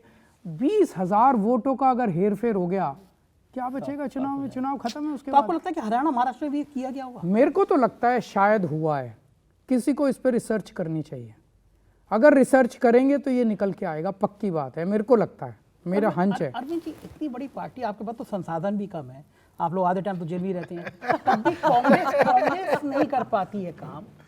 क्या कारण है? मतलब क्यों नहीं इनसे लड़ने की तरकीब कर पाती है? आपसे ज़्यादा ताकतवर पार्टी है, 3 राज्यों में सरकार ये है। आपको उनसे ही पूछना चाहिए, मैं तो आप चूंकि मैं इसलिए कह रहा हूँ कि आपको पॉलिटिकल अध्ययन बहुत है, किसकी टांग कहाँ खींचनी है आप मुझसे ज़्यादा बेहतर समझते मेरा काम कोई टांग खींचने का नहीं है। आज आप मेरी टांग खींचने में लगे हुए, मैं ये देख रहा हूँ। मुझे लग रहा है कि आपसे बहुत सारी चीज़ें मैं ज्ञान हासिल कर सकता हूँ। नहीं सचिन जी, आप मानते हैं मतलब सीए का काम, आर्किटेक्ट का काम तो अच्छा है, मकान वकान अच्छा बन जाए, पार्टी भी कैसे अच्छी बनती है, ठोक पटाई कहाँ से होती है? अरविंद जी को आता है ना ये काम? अरविंद जी ने अपने कई साथियों को बाहर भी कर दिया। कुमार विश्वास आजकल बड़े गंदा गंदा बोल रहे हैं। इंटेंट वाली जो बात बताई ना, इंटेंट क्लियर है। अगर क्लैरिटी ऑफ थॉट है तो क्लटर होगा ही नहीं। और क्लैरिटी में देखो इतनी सारा डिसीजन चल रहा है, सारी बात में क्या आया? काम। हमारी बात होती है काम की, उनकी बात होती है राजनीति की। वैसे उनके पास हिस्ट्री है, उनके पास इतनी लंबी चौड़ी हिस्ट्री है। 50 साल पहले क्या हुआ, 100 साल पहले क्या हुआ, 500 साल पहले क्या। हमारे पास क्या है? स्कूल, अस्पताल, बिजली पानी। कुछ नहीं है ना। सचिन जी, मैं ये कह रहा हूँ कि देखिए आपको कई फ्रंट पर लड़ना पड़ रहा है। आपको चुनाव आयोग से लड़ना पड़ रहा है, आपको बीजेपी से लड़ना पड़ रहा है, कांग्रेस भी चलो नूरा कुश्ती आपकी चलती है, लड़ लेती है, कभी दोस्ती हो जाती है। एक और बड़ी ताकत है जिससे आपको लड़ना पड़ रहा है, वो है मीडिया। तो आपकी तो कहानी बताएगी नहीं। एक बड़े चैनल के एंकर हैं, वो दिन भर मस्जिद के नीचे मंदिर और मंदिर के नीचे मस्जिद ढूंढते रहते हैं, आपको बताते रहते हैं, और इनके शाहीन बाग के किस्से सुनाते रहते हैं कि जिससे माहौल बन जाए। तो आपको एक फ्रंट वहाँ भी लड़ना पड़ रहा है। तो आप ये बिजली पानी के किस्से जो बता रहे हैं, मैं किसी टीवी चैनल पर नहीं देखता हूँ, बुरा मत मारिएगा। मैं दूसरे किस्से देखता हूँ, कभी इनके घर के किस्से देखता हूँ, कभी वो ट्रक देखता हूँ कि मुख्यमंत्री के घर के बाहर चला रहा है, तो 1-1 घंटे के शो होते हैं। तो आपको इतने फ्रंट से लड़ना पड़ रहा है। तो आप ये जो कहानियाँ बता रहे हैं, इन कहानियों पे क्या दिल्ली की जनता सुनेगी, या फिर ये जो खुराफातें हो रही हैं मीडिया जो कर रही है? देखो ऐसा है, जनता दोनों चीज़ें सुनती है। उन्होंने पहले ही सुन के ना लोकसभा में चुन तो दिए, उनको सब ड्रामा करने के लिए, सब कुछ चीज़ों के लिए चुन दिए उन्होंने। लोकसभा के एमपी चुन दिए, अब काम करने वाला भी तो चाहिए कोई। वैसे ये थोड़ा कि इसमें ना एक और पॉइंट है, आप इस बात को समझिए। जब ये पूरा प्रोपेगेंडा करते हैं ना, जैसे जब ये नेशनल प्रोपेगेंडा करते हैं कि विदेशों में डंका बज रहा है, तो लोग मान सकते हैं हाँ विदेशों में बज रहा हो, क्योंकि विदेश तो कोई गया नहीं। या कोई यहाँ बोले गुजरात में ऐसा हो गया, वो कहते हैं हाँ यार हो गया हो, गुजरात तो कोई गया नहीं। मगर जब ये प्रोपेगेंडा ये कहते हैं ना कि मोहल्ला क्लिनिक में डॉक्टर नहीं है, मोहल्ला क्लिनिक के अंदर जो ये कूड़ा पड़ा हुआ है, और जो है स्कूल जो है बर्बाद हो गए, जैसे प्रधानमंत्री जी ने कहा, तो ये प्रोपेगेंडा पकड़ा जाता है। क्योंकि वो गरीब आदमी मोहल्ला क्लिनिक में हर हफ्ते जा रहा है। हमारे मोहल्ला क्लिनिक में ऑन एन एवरेज 120 लोग रोज जा रहे हैं। अच्छा। तो लाखों लोगों को पता है मोहल्ला क्लिनिक में डॉक्टर भी बैठा है, दवाई भी मिल रही है, फ्री टेस्ट भी हो रहा है। वही जनता जिनके बच्चे सरकारी स्कूल में जा रहे हैं, वो तो जान ही रहे हैं सरकारी स्कूल अच्छे हैं, मगर जब पोलिंग बूथ पे वो आदमी घुसता है तो वो पोलिंग बूथ सारे सरकारी स्कूल हैं। आज बड़ा मजेदार बात को भी हुई पता है। चल आज जाता है। मोदी जी की रैली हुई। मोदी जी की रैली में मोदी जी ने कहा कि इन लोगों ने दिल्ली की शिक्षा व्यवस्था बर्बाद कर दी। उसी के बाहर एक टीवी चैनल वाला एक बच्चे से, छोटे से बच्चे से बात कर रहा है। उस बच्चे से पूछा, हाँ भाई कौन सी क्लास में पढ़ता है? बोला जी 9वीं में। बोला वो शायद 9वीं में या 5वीं में बोला, 9वीं। तो उससे पूछा कि किसको वोट दे, किसकी सरकार बननी चाहिए दिल्ली में? बोला जी केजरीवाल की। तो बोला कि ये तू रैली में तो आया हुआ मोदी की? बोला नहीं, सरकार तो केजरीवाल की। क्यों? बोला उन्होंने स्कूल अच्छे कर दिए। बोला तेरे स्कूल? बोला मैं सरकारी स्कूल में पढ़ता हूँ, करोल बाग में पढ़ता हूँ, बहुत अच्छा स्कूल कर दिया मेरा। वो ये जो बोल रहे हैं, अगर मोदी जी आके कहेंगे कि केजरीवाल ने स्कूल खराब कर दिए, बच्चों को तो पता है, माँ बाप को तो पता है स्कूल खराब नहीं किए, मोदी जी झूठ बोल रहे हैं। कोठी वालों को पता है, वो वोट डालने जाते हैं स्कूलों में। 18 लाख बच्चे दिल्ली के गवर्नमेंट स्कूल्स में पढ़ते हैं। जब हम आए थे 2015 में तो करीब 15 लाख बच्चे होते थे, तो 3 लाख बच्चे तो वैसे ही बढ़े ही हैं, पर उसको भी छोड़ दीजिए आप। 18 लाख परिवारों के बच्चे तो डायरेक्टली देख रहे हैं, मतलब 18 लाख परिवार तो डायरेक्टली देख रहे हैं। जो सौरभ बोल रहे हैं कि सरकारी स्कूल के बहुत सारे बच्चों के माता पिता कहीं किसी कोठी में काम करते हैं, कहीं ऑटो चलाते हैं, कहीं प्रेस कर रहे होते हैं, किसी फैक्ट्री में काम कर रहे हैं, वो अपने उसमें बताते हैं कि हमारे स्कूल ठीक हुए हैं। तो जिनके बच्चे नहीं पढ़ रहे हैं उनको भी पता है। तो जब आप ये कहते हैं ना, आज ही अभी आपके प्रोग्राम में आने से पहले मैं किसी के साथ मीटिंग में बैठा हुआ था अपनी विधानसभा में, वो कह रहे थे कि मेरा सारा स्टाफ पहले अपने बच्चों को प्राइवेट स्कूल में पढ़ाता था, बोले अब सबके सब ने अपने गवर्नमेंट स्कूल में करा लिए हैं, तो उसको भी पता है। तो जब मोदी जी खड़े हो गए कहते हैं सरकारी स्कूल बर्बाद हो गए, तो दिल्ली के कम से कम 25-30 लाख परिवारों में इस बात पे हंसा गया होगा। क्या मजाक कर रहे हो यार, क्यों मजाक कर रहे हो, हमारे तो बच्चे पढ़ते हैं वहाँ। मुझे वो याद आ रहा है बस, सुविधा प्रधानमंत्री जी ने एक बार याद है आपको कहा होगा AK-47, कुछ वो याद आया हाँ, है ना, वो AK-47 AK-49 बोला था क्योंकि 49 डेज की हमने सरकार AK-49 पहले चुनाव में 2015 से पहले बोला है ना। तो आपका प्यार पहले शुरुआत से ही है, अभी नया नहीं वो आपको इतना ही प्यार शुरू से करते रहे, उधर से ज़्यादा है। उधर से ज़्यादा है ना। हाँ उधर से। आप कुछ कह रहे थे सतीश जी? मैं ये कहता है काम के बारे में, देखो अभी हम सब लोगों को जेल में डाला, अभी मैं कैंपेन भी कर रहा हूँ। तो मैं जब जेल में था ना, 2.5 साल पहले मुझे अरेस्ट किया था, 30 मई को पूरे 2.5 साल हो चुके हैं, 2 दिन ज़्यादा हो गए। तो मैं जेल में कई बार सोचता था, मैंने कहा 2.5 साल हो गए, काउंसलर भी बीजेपी का, MP भी बीजेपी के, पैसे की कोई लिमिट नहीं, हमारे पास 60,000 करोड़ का बजट है, केंद्र के पास 60 लाख करोड़ का बजट है।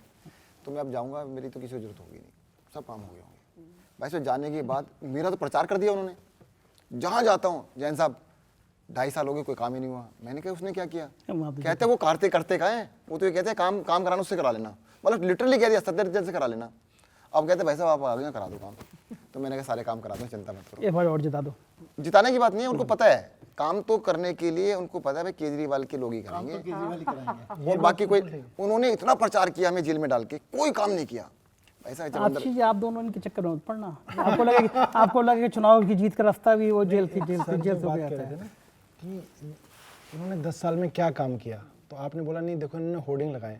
आप देखो होर्डिंग पे भी काम के बारे में कहीं नहीं लिखा हुआ है इन्होंने, इनके हर होर्डिंग में गाली दी हुई है इनको। एक जगह कोई नहीं है कि हमने ये किया। आज आप देखिए मोदी जी ने क्या किया, उन्होंने 10 साल के बाद 3 कॉलेज का शिलान्यास किया, ईंट लगाई ईंट लगाई एक। मतलब उस दौरान अरविंद केजरीवाल जी ने 22,000 क्लासरूम बना दिए, 4 नई यूनिवर्सिटीज खोल दी, उनके 6 नए कैंपस खोल दिए, 80,000 सीटें बढ़ा दी। दिल्ली सरकार के स्कूलों के बच्चे IIT जा रहे हैं, JEE का एग्जाम क्लियर कर रहे हैं, नीट का एग्जाम क्लियर कर रहे हैं, फ्रेंच सीखने के लिए पेरिस जा रहे हैं। और उन्होंने 3 ईंट लगाई और 3 उसका नाम भी रख दिया, ईंटों का नाम भी रख दिया। हाँ बढ़िया, लेकिन वो जितने आइडियल तरीके से बनाते हैं बिल्डिंग को इतनी बढ़िया बनती है। जैसे उन्होंने राम मंदिर इतना बढ़िया बनाया, बारिश में छत टपकने लगी, तो वो काम भी इस तरह के करते हैं। जब पूरी बन जाती है बिल्डिंग तो वहाँ छत टपकने लगती है। पिछले चुनाव से पहले ना, मुझे पता नहीं कौन से, शायद यूपी चुनाव से पहले हमने ना यहाँ दिल्ली में स्पोर्ट्स यूनिवर्सिटी बनाई थी, और बड़ा मतलब लोगों ने कहा भाई देश की पहली ऐसी स्पोर्ट्स यूनिवर्सिटी बन रही है। तो मेरे ख्याल से, मुझे ठीक से याद नहीं है, शायद यूपी चुनाव से पहले मोदी जी ने मेरठ में बाकायदा उद्घाटन किया। हाँ मेरठ में। और मेरठ में एक स्पोर्ट्स यूनिवर्सिटी का शिलान्यास किया गया, शिलान्यास ही किया गया था। और अब वो शिला भी गायब है, न्यास तो पता नहीं, वो शिला का भी नाश हो गया। अरविंद जी शुरुआत में आप भी बड़े बिल्कुल एंग्री यंग मैन के अमिताभ बच्चन की तरह थे। 2 कुछ वाक्य आप ये लोग भूल गए, मैं आपको याद दिलाता हूँ। आपने आते ही देश के एक बड़े उद्योगपति अंबानी जी पे FIR करा दी थी, और पूरे देश में तहलका मच गया था कि इतनी हिम्मत कौन कर सकता है, सीधा अंबानी पे FIR करा दी। फिर देश का एक बड़ा चैनल वो आपके खिलाफ बहुत टाव कर रहा था, आप पहले इंसान थे, आपने पूरा पेज का होर्डिंग दे दिया, विज्ञापन दे दिया था अखबारों में चैनल के खिलाफ। फिर आपने वो लाइन जो चेंज करी है, अब थोड़े सॉफ्ट हो गए हैं, आप ऐसी चीज़ें नहीं करते, बड़े बड़े आदमियों पे पंगा नहीं करते। आपको ऐसी बात नहीं है। मैं अभी तो कहानी सुनाई थी। जो सही है वो सही है, जो गलत है वो गलत है। जो जिस वक्त की आप बात कर रहे हो उस वक्त एंटी करप्शन ब्रांच हमारे पास होती थी, तो एंटी करप्शन ब्रांच हमारे पास है, तो किसी भी किस्म का भ्रष्टाचार होगा उसके ऊपर हम एक्शन लेंगे। इन्होंने, मोदी जी ने आके एंटी करप्शन ब्रांच छीन ली, चलो छीन ली, अब आप ही कुछ कर दो। उन्होंने उनके साथ हाथ मिला लिया, अब वो एंटी करप्शन ब्रांच भी उन्होंने छीन ली और कुछ एक्शन भी नहीं ले रहे वो। आशीष जी, गवर्नर साहब चाय वाय पिलाते हैं आपको, या उतने आपसे एक मुख्यमंत्री से नाराज थे, दूसरे से उतने नाराज रहते हैं? चाय तो पिलाते हैं, चाय तो मेरे ख्याल से सर को भी पिलाते थे। अच्छा, जब जैसे हम लोग लड़ाई देखते हैं गवर्नर में, आप इतने तीखे बाढ़ चल रहे हैं, दूसरे के तरफ बोल रहे हो, जब सामने बैठते हैं तो भी इतना तीखापन रहता है, आराम से बातें होती है? नहीं, ऐसा कुछ नहीं है, आराम से बात होती है। अच्छा, इसका मतलब नेता लोग पब्लिक को बेवकूफ़ बनाते हैं? क्यों? आप लोग टीवी पे बाकी जगह लड़ते हो, फिर से मैं आपको ये बता दूं, हमारी कोई लड़ाई नहीं है, ये कोई जमीन जायदाद की लड़ाई नहीं हो रही कि जमीन बट रही है, बाप दादा की जमीन बट रही है और लड़ रहे हैं हम। ये ऐसी कोई लड़ाई नहीं है, मुद्दों की लड़ाई है, मुद्दों के ऊपर हम। अब अजय तो अच्छा एक चीज़ बताओ, मैं क्यों लड़ूंगा किसी के साथ? हम किस लिए लड़ते हैं? हम लड़ते हैं जब दिल्ली के शिक्षा के अंदर किसी किस्म की कमी की जाती है, हम लड़ते हैं जब कोई मोहल्ला क्लिनिक रोक दिए जाते हैं। आपको पता है हमने मोहल्ला क्लिनिक जब बनाए थे, इन्होंने बुलडोज़र लाके बने बनाए 8-10 मोहल्ला क्लिनिक, नहीं सतिंदर, बुलडोज़र से तुड़वा दिए इन्होंने बने बनाए। हाँ, कारण गलत इलीगल नहीं, ना वो कि बनने नहीं देंगे। अब फिनलैंड टीचर्स नहीं जाने दिए। और आप ना जैसे ये 10 दिन का तो अनशन एलजी हाउस के अंदर जाके किया था, वो तो पब्लिक के सामने सीसीटीवी कैमरों की फाइल क्लियर नहीं की एलजी साहब ने। तो फिर मैं, सतिंदर, मनीष और गोपाल राय जी, हम 4 लोग एलजी हाउस के अंदर घुस के उनके कमरे के अंदर 10 दिन हम लोग अनशन किया था। इसके तो आप एक्सपर्ट हैं। तो तब सीसीटीवी कैमरे दिल्ली में कैसे लगे? क्योंकि हमने अनशन किया। अब आप कहते हो लड़ते हो, अगर हम लड़े नहीं तो दिल्ली वालों के लिए जो इतने सारे काम कराए थे कोई काम ना हो। तो मेरा अपना ये कहना है कि मैं सारे काम कराऊंगा, उसके लिए चाहे इनके पैर पड़ने पड़े, चाहे हाथ जोड़ने पड़े, चाहे धरना करना पड़े, जो करना पड़े, दिल्ली वालों के काम नहीं रुकने दूंगा मैं। अच्छा, सरकार बन जाएगी तो फिर एलजी की से लड़ाई तो फिर ऐसी चलती रहेगी, काम तो जैसे अब रुक रहे हैं फिर रुकेंगे। 10 साल से काम हो रहे हैं कि नहीं हो रहे? हाँ, डंडा मार मार के धरना दे के हो रहे हैं काम। यानी धरना चलता जितने काम दिल्ली के अंदर हुए हैं उतने काम इनके 30 साल से गुजरात में सरकार है वहाँ नहीं हुए। संजय जी, आपको भी लगता है, गए गुजरात, देखा है आपने मॉडल? आपको भी बिल्कुल ऐसी वहाँ पे? मैं सच बताऊं, मैं गुजरात में जब गया था ना, मेरे दिमाग में पिक्चर बिल्कुल जैसे मनीष जी बता रहे हैं उसी तरह मैं सोचा, पर काफ़ी डेवलप हो गया होगा। काफ़ी पीछे है अभी भी, बहुत ज़्यादा, मतलब इतना सोचना मुश्किल था। और जबकि उसके बाद और भी मुश्किल था जब इतना ड्रामा सुना था ना कि भाई इतना आगे बढ़ गया है, इतना ये हो गया, इतना हो गया है। तो जाने के बाद थोड़ा सा ना सब जैसे छवि थी जो ख़त्म सी हो गई, धूमिल हो गई थी। देखो लोग, मैं एक चीज़ कहना चाहता हूँ कि लोग ना अपने नेता में जो लीडर चुनते हैं, वो चाहे एमएलए चुने, मुख्यमंत्री चुने, वो अपने अधिकारों को प्रोटेक्ट करने वाला, उनकी ज़रूरतों को पूरा करने वाला, चाहे वो लड़के करे कहीं से भी करे, कि भाई अब तो ज़रूरतें पूरी करने वाला हमारा लीडर है। लीडर एक तरह से वॉरियर है। अब वो वॉरियर, मतलब अरविंद केजरीवाल जी फाइटर हैं। अब आप एक फाइटर को कह रहे हो जी आप लड़ोगे, अरे फाइटर तो लड़ेगा ही। जिन लोगों की उनको रक्षा करनी है, जिन लोगों के लिए उनको काम करने हैं, जिन लोगों के अधिकारों की रक्षा करनी है, जीवन की रक्षा करनी है, उनके लिए लड़ेंगे ही।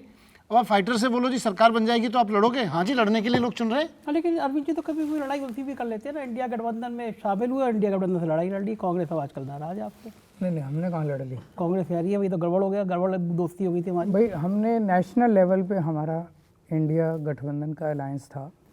स्टेट लेवल पे हर पार्टी अपने अपने तरीके से चुनाव लड़ रही है। स्टेट लेवल के ऊपर किसी स्टेट के अंदर कुछ इंडिया गठबंधन की पार्टियां साथ आएंगी, किसी स्टेट के अंदर साथ नहीं आएंगी।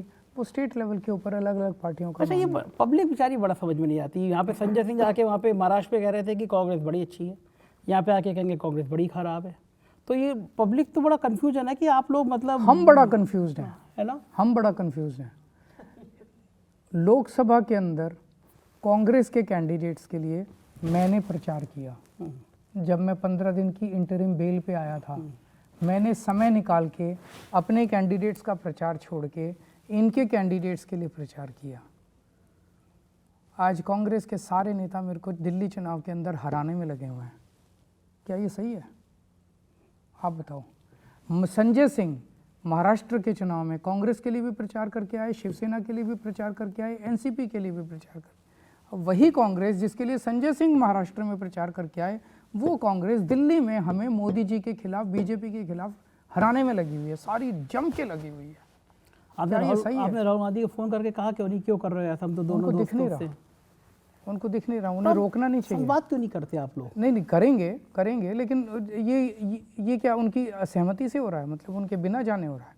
तो ईगो की लड़ाई आप? ईगो की कहाँ लड़ाई? अगर चुनाव से पहले आप बात कर लेते कि यार हम लोग मिलकर लड़ लेते हैं तो? नहीं, मिलकर भाई, दिल्ली के अंदर वो परिस्थितियां नहीं है कि कांग्रेस के साथ गठबंधन हो। लेकिन आप 24 घंटे एक भी स्टेटमेंट कांग्रेस के नेताओं का बीजेपी के खिलाफ नहीं आता। संदीप दीक्षित ने कंप्लेंट की मेरे खिलाफ कि मैं महिला सम्मान योजना की रजिस्ट्रेशन कर रहा हूं, कुछ था ही नहीं। और उसी विधानसभा के अंदर बीजेपी के नेता जो हैं पैसे बांट रहे हैं खुलेआम, कैश, उसकी शिकायत नहीं करते कांग्रेस वाले। तो आपने उनकी मां की राजनीति खत्म कर दी, तब भी बेटा भी आपके पक्ष में करेगा? मैं क्यों कब बोल रहा हूं कि मेरे पक्ष में करेगा? लेकिन इसका मतलब आप मान लो ना खुलेआम भाई बीजेपी के साथ मिलके लड़ रहे हैं। आप मान लो कि बीजेपी और कांग्रेस मिलके दिल्ली से आम आदमी पार्टी को हराने के लिए चुनाव लड़ रही है। घोषणा कर दो ना आप कि भाई लोकसभा चुनाव लड़े थे आम आदमी पार्टी के साथ कांग्रेस वाले, विधानसभा चुनाव लड़ रहे हैं बीजेपी और कांग्रेस का गठबंधन। मान लो आप, तो आप एक जनता क्लियर हो जाएगी ना। जनता को तो वैसे भी क्लियर है, जनता बेवकूफ नहीं है, देख रही है जनता की चल क्या रहा है। जनता बड़ी सियानी है, इन्हें लगता है कि जनता बेवकूफ़ है, यही सियाने हैं। कांग्रेस को लग रहा है कि आप यहाँ से अगर रवानगी कर देंगे तो कम से कम पंजाब में वो फिर ताकत में आ जाएगी। आपने कांग्रेस का वोट बैंक आपको लग रहा है कि कांग्रेस हमारी रवानगी कर देगी? कांग्रेस को लग रहा है रवानगी एक बड़ी चीज देखो, दिल्ली में 70 सीटें हैं। एक सीट का नाम बताइए जहाँ पे कांग्रेस जीतने के लिए लड़ रही हो, एक सीट के लिए। अपना वोट बैंक तो बचाएगी ना नहीं पार्टी पॉलिटिकल। अरे यार कोई तो कोशिश करे ना, एक सीट पे तो कोशिश कर ले। और बैंक नहीं है कुछ भी, कितने रुपए हैं उनके बैंक में? खत्म कर दिया आपने, दिल्ली के वोट बैंक में कांग्रेस के कितने रुपए, कितने वोट हैं? खत्म कर दिया आपने। तो वो केवल और केवल आम आदमी पार्टी को हराने के लिए लड़ रही है कांग्रेस। अच्छा, ये बड़े दुख की और खेद की बात है कि उनके लिए देश इंपॉर्टेंट नहीं है, कांग्रेस के लिए देश इंपॉर्टेंट नहीं है। मुझे नहीं पता उनके लिए क्या इंपॉर्टेंट है। आपने भी गेम प्लान तो सही किया, जैसे इंडिया गठबंधन के अखिलेश यादव आ रहे हैं, वो कह रहे हैं हम केजरीवाल को सपोर्ट करेंगे, ममता बनर्जी कह रही है हम केजरीवाल को सपोर्ट करेंगे। तो इंडिया गठबंधन के जितने सहयोगी दल हैं वो कांग्रेस की जगह आपकी तरफ आ रहे हैं, तो ये माना जाए कि इंडिया सही गठबंधन हम हैं, सब लोग सही का साथ दे रहे हैं, हम सही हैं, हम बदमाशी नहीं कर रहे। कांग्रेस बदमाशी कर रही है, पीठ पीछे बीजेपी के साथ अलायंस कर रही है कांग्रेस। वो अखिलेश भी बर्दाश्त नहीं कर सकते, ममता दीदी भी बर्दाश्त नहीं कर सकती, शिवसेना भी बर्दाश्त नहीं करेगी, एनसीपी भी बर्दाश्त नहीं, कोई नहीं बर्दाश्त करेगा तो कि आप पीठ पीछे आप बीजेपी के साथ सहयोग करके और दिल्ली का चुनाव लड़ोगे, ये कोई बर्दाश्त नहीं करेगा। अच्छा, दिल्ली के चुनाव के बाद फिर आम आदमी पार्टी इंडिया गठबंधन का हिस्सा रहेगी या नहीं? देखते हैं, चुनाव के बाद एक इंटरव्यू और करेंगे आपके साथ। मुझे लग रहा है, मुझे दूसरा एंगल लग रहा है, मुझे जहां तक मैं आपके आईक्यू देख एक पा रहा बारी हूं, देख पढ़ पा लेते रहा हैं हूं, अभी तो थोड़ा मुझे सा लग रहा है ये स्टेप कवायद, बाय स्टेप चलते हैं। मुझे लग रहा है ये कवायद इस बात की तो नहीं है कि दिल्ली के विधानसभा चुनाव के बाद एक नई बात छोड़े कि अरविंद केजरीवाल इंडिया गठबंधन के संयोजक होंगे। नहीं, मेरे को नहीं बनना संयोजक, बहुत बड़े बड़े नेता हैं, उनकी सबके मैं बहुत रिस्पेक्ट करता हूँ, बहुत इज्जत करता हूँ। अरे जब सर्वे आया उसमें आपका नाम प्रधानमंत्री पद के लिए चलने लगा था, आप कह रहे आप संयोजक। ये आप मेरे को मेरी सारी राजनीति आज इस प्रोग्राम के बाद खत्म करके छोड़ोगे। आप मेरी टांग खींच रहे हैं, मेरी राजनीति खत्म करने में लगे हुए हैं। मेरे से बहुत सीनियर नेता हैं इंडिया गठबंधन में, वो मेरे से ज्यादा काबिल हैं। भाई हमें दिल्ली के लोगों के लिए काम करने हैं, अभी शिक्षा पे काम करना है, 24 घंटे बिजली हमारी आगे छोटी बढ़ा सी दी है। पार्टी है, 2 राज्यों में है। और आपने देख ही लिया, हम लोग इतना कहते हैं बिजली पानी स्कूल अस्पताल, बिजली पानी स्कूल अस्पताल, और सभी लोग वही बातें करते हैं। नतीजे आएंगे तो मुख्यमंत्री आप रहेंगे या सिंहासन वापस कर देंगे? नहीं, दिल्ली के लोग अरविंद जी को चुन के भेजेंगे तो अरविंद जी बिल्कुल मुख्यमंत्री बनेंगे। अच्छा, ये भी तो तय हो गया पहले ही। नहीं, चुनाव भी उनके नाम पे लड़ा जा रहा चुनाव हम तो चुनाव लड़ रहे हैं उनके नाम पे। है। 2020 का चुनाव भी उन्हीं के नाम पे लड़ा गया था, 25 का भी उन्हीं के नाम पे लड़ा जा रहा है, वोट ही उनके नाम पे दिया जा रहा है। अरविंद जी, क्या कारण है कि बीजेपी और कांग्रेस दोनों चाहती है, उसका मेन कारण बताइए आप, कि आम आदमी पार्टी खत्म हो जाए? ये बात में मैं सहमत हूँ कि दोनों पार्टी चाहती हैं, वो एक सिस्टम है, मैंने शुरू में बोला, करप्शन वाला। उसमें बहुत सारी प्रॉब्लम्स हैं।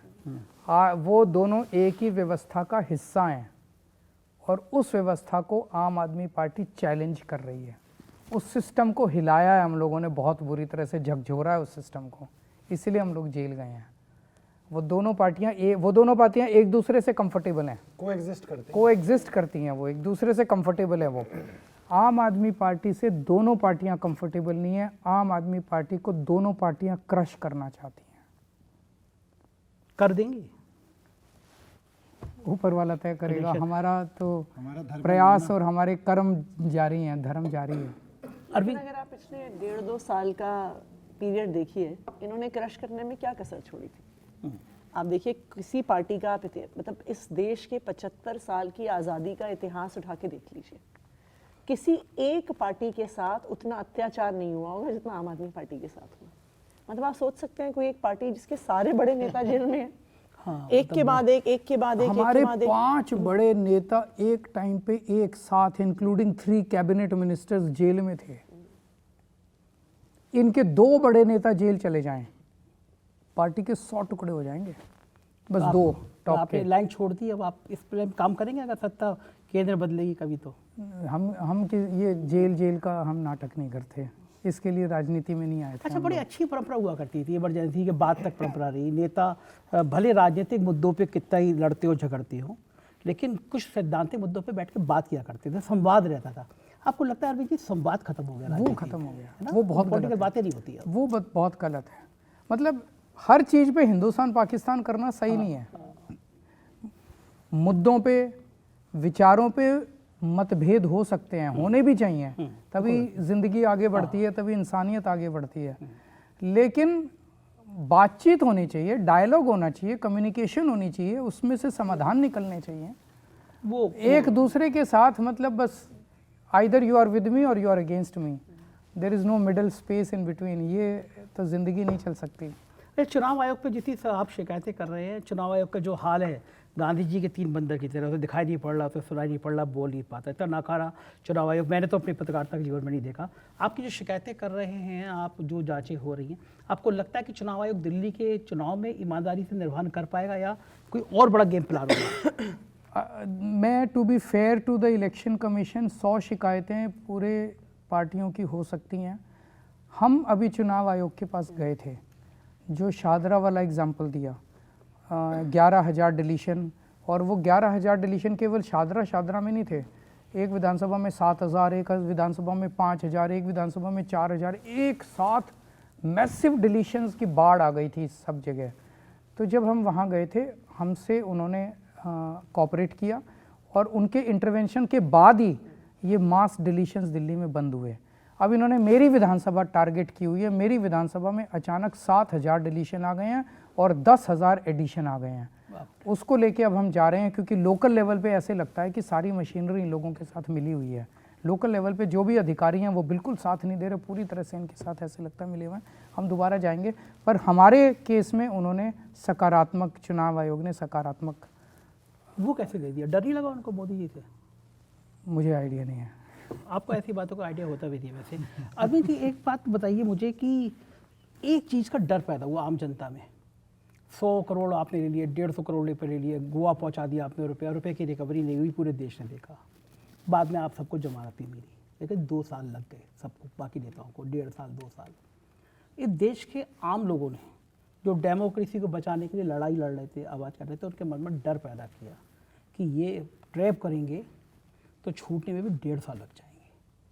क्या न्याय व्यवस्था कहीं चरमरा गई है, या संवैधानिक संस्थाएं जो उनके कब्जे में हैं वो इस हिसाब से रणनीति बना रही है कि कोई नेता, आप जैसे नेता जिनके पास बड़े बड़े वकील हैं, उनको 1.5 2 साल लग जाते हैं, तो जो छोटे छोटे मोर्चों पर लड़ाई लड़ रहे हैं डेमोक्रेसी की, वो ट्रैप होते हैं, उनको भी बहुत बहुत लंबा समय लग जाएगा। तो आम आदमी को उनमें डर पैदा हो गया, पूरा सिस्टम डरा हुआ है ना? सब डरे हुए हैं, जज डरे हुए हैं, जुडिशरी डरी हुई है, मीडिया डरी हुई है, पत्रकार डरे हुए हैं, ब्यूरोक्रेट्स डरे हुए हैं। बाकियों की तो बात ही छोड़ दीजिए, एक आम आदमी जब ट्वीट करता है रोज, वो भी सोचता है कि मेरे ऊपर एफआईआर तो नहीं हो जाएगी। सारा सिस्टम पूरे देश के अंदर ऐसा डर का माहौल पैदा किया हुआ, ये क्या हो रहा है? इसके लिए तो आज़ादी नहीं ली थी ना। वो जो है, मुझे याद आया, मुझसे एक सज्जन कह रहे थे कि अरविंद केजरीवाल माचिस ऐसी लगाते हैं।